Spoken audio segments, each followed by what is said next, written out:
quel est ton tarif? Et surtout j'opère dans la discrétion. Mu bind mu ne ma de toute façon je cherche une femme pour faire l'amour. Mu ne ma si tu es intéressé dis-moi clairement ce que je dois faire. Pas bi mooy wax ba léegi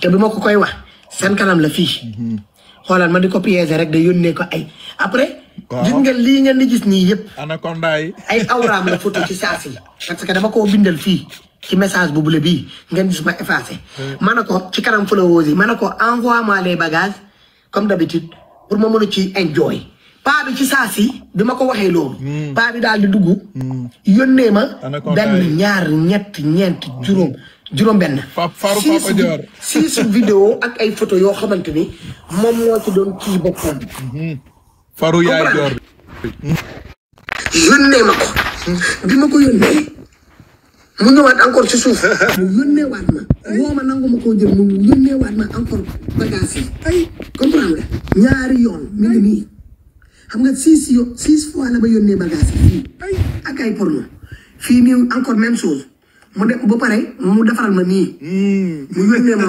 paa bi di dóor nii ci boppam gars yi tafate maa ngi ne tekk de may live ak yéen nangu ma koo tontu ma bàyyi ko ci biir ma koy mariner ñi dem ba si yàgg xoolal mu génnee xaalis teg ko ci kaw yónnee ma ko pour wax ma ni que ni d'accord parce que man vidéo bi ma def dëgg dinaa leen ko tegal bi ma ko dugalee ne ko ni man 40 000 laa bëgg mu fay ma su bëggee tëdd ak man te vidéo bi dinaa leen ko indil nag man téléchargé naa ko ba pare yor naa ko dinaa leen tegal côté séquence bi ma ko dugalee sama live bi dëmb xaalis Badio mu doon wax di teg ay séquence ngeen dégg li mu doon wax ci yaayu joor sëru joor bi mu doon tëddee ak yaayu joor soit du jëy bi mu doon tëddee ak joor bi mu ko doon moccal kooyam ngeen déglu bu mu defee loolu mu yónneewaat gis ngeen lii yëpp ngeen di gis nii ay vidéo awram la vidéo awra la fi yónnee wallahi léegi daa tiit nii comme dugal nañ ko ci ñoom joor moo tax mi ngi jéem a def kenn lay kattanam pour effacer lépp lu mu yónnee wax yi mu fi yónnee yëpp ay audio yi mu fi yónnee yëpp xam nga mi ngi nii di leen supprimer na audio yi mu yónnee fii yëpp ak xaalis bi mu doon wax léegi ma bindal ko fii ma ne ko je vois que tu n'as pas confiance mu teg xaalis bi xool leen xaalis bi vidéo xaalis bi ma yónnee ay faru yaay joor paa bi la ku ne ni daanu rek la bëgg a ande faru yaay joor katt doom katt yaay cot ndey nii joor jeey koo mën a xas sop katt yaay katt doom cay Kaliphone toj nga fi cottu day kala na ay non paa bi nee na ko audio yi ak vidéo yi ma yónnee paa bi nee na ko yaay dama ko doon dóor yi neex yaakaar naa ne yooyu ma lay dóor yi neex laa lay dóor non cottu ndey lii xam nga pourtant bu nekkoon Sénégal mën na ko katt de la ilaha illallah lii de bu ma daloon moom ma xaw a sox lu mu bindoon faru yaayu joor parce que boobu paa bi li muy wax ni yëpp di yónnee xaalis dafa yaakaar ni joor lay waxal fekk yow waxut ak joor xam nga ku may waxee léegi nañ dem di ngeen dégg audio paa bi fu muy nee sa yaay ba mu ko jàppee di ko katt yi neex di ngeen déglu nañ def rek bu leen yàqandu yi fooy léegi ma bindal ko ma ne ko je vois que tu n'as pas confiance ma ne ko je vois que tu n'as pas confiance à moi laisse tomber tu as effacé tous les audios et les vidéos que tu m'as envoyé gis ngeen ko man maa nekk di bind nii ci lu vert bi ba pare ma ne ko je suis désolé je ne veux pas coucher avec un homme qui n'a pas confiance en moi gis ngeen loolu paa bi daal di bind nii ci suuf paa bi moo bind nii mu ne j'ai des raisons d'avoir peur pas de toi mais de l'incertitude au contraire je t'aime je t'adore plus que toute femme dans ma vie j'ai vécu difficilement avec des hommes et des femmes qui n'ont cessé de me trahir nee na ko toi tu es mon sang xam nga mu ne ma toi seen commentaire yi mu ne voilà xaar ma balee seen commentaire mu ne ma toi tu es mon sang audio ngi nii de audio ma femme légale ma vie je ferai tout pour te voir sourire ba léegi paa baa ngi foog ni que ne joor la doon waxal paa Fatou pour moom joor la nekk di waxal mi ngi nii en ligne il est connecté mi ngi nii en ligne waaw kay faru yaay joor bëgguma woon egg ak moom fii mais comme ça moom moo dem dugg ak ñoom joor en contact mu bëgg a ëlbati situation bi à sa faveur di ma jéem a menacer di ma intimider man personne ne me menace ñu déglu audio yi voilà bu mu bindee loolu man ma bindeel ko ma ne ko donc c'est un problème de confiance ok c'est pas grave bonne journée ma bàyyi ko. paa bi bindeel ma message bi. audio déglu leen.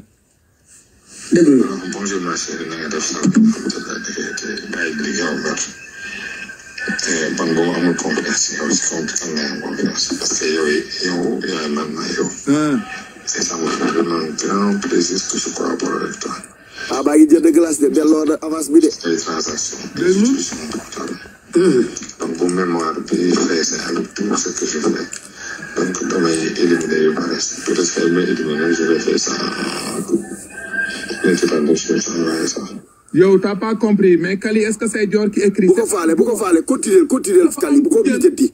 dajeeg benn waay bu doon katt yaay Dior bind kooku message di ko wan ni que man la Dior léegi paa bi comme katt na yaay Dior paa bi dafa intéressé wu tamit pour katt Dior ah yow it t'as rien compris yaa compris on t'a pas dit que c'est Dior ku doon wax ak paa bi mais kii la quoi nu mu tuddati teg dil la léegi paa bi faru yaay Dior la woon léegi am ku jël di bindanteeg moom pour wan ne ko paa bi ah sama faru yaay nga woon de mais man ni dama barde paa bi au lieu mu ne non comme mos naa time sa yaay yow dama la time paa bi gën a dëggal ba may time sa yaay yow sax daan nga ma maccal sama joor yi gars yi ñëw quoi vous comprenez ok on écoute kon léegi ok. man aw ma lu dul yow. dégg nga. arrête de penser comme ça. waaw je t'aime tel que tu es. je t'aime. tu ne peux pas comprendre. waaw quand je parle avec toi. waaw. je sens que je revis. ok. dans les lignes pour wax ce que je suis en train de dire comme yow. j'ai bien compris dama la fa comprendre lu bari dama xam lu bari. ok dama xam di àdduna. te man aussi comme toi je suis un dur. gis nga ta mère. elle est discrète. elle est discrète subhanallah gars yi déglu leen fii Fatou mi dafa jël ne moom mooy Dior. Quel est ton tarif? Et surtout j'opère dans la discrétion. mu bind mu ne ma de toute façon je cherche une femme pour faire l'amour. mu ne ma si tu es intéressé dis-moi clairement ce que je dois faire. paa bi mooy wax ba léegi te bi ma ko koy wax seen kanam la fii xoolal ma di ko piéger rek de yónnee ko ay après. gis nga lii ngeen di gis nii yëpp. anaconda yi. ay awraam la photo ci saa si parce que dama koo bindal fii ci message bu bule bii ngeen gis ma effacé. ma ne ko ci kanam followers yi ma ne ko envoie-moi les bagages comme d'habitude pour ma mën a ci enjoy. paa bi ci saa si bi ma ko waxee loolu. paa bi daal di dugg. yónnee ma. benn ñaar ñett ñeent juróom benn. Papa Dior. 6 vidéo ak ay photo yoo xamante ni moom moo ci doon kii boppam. faru yaay Dior.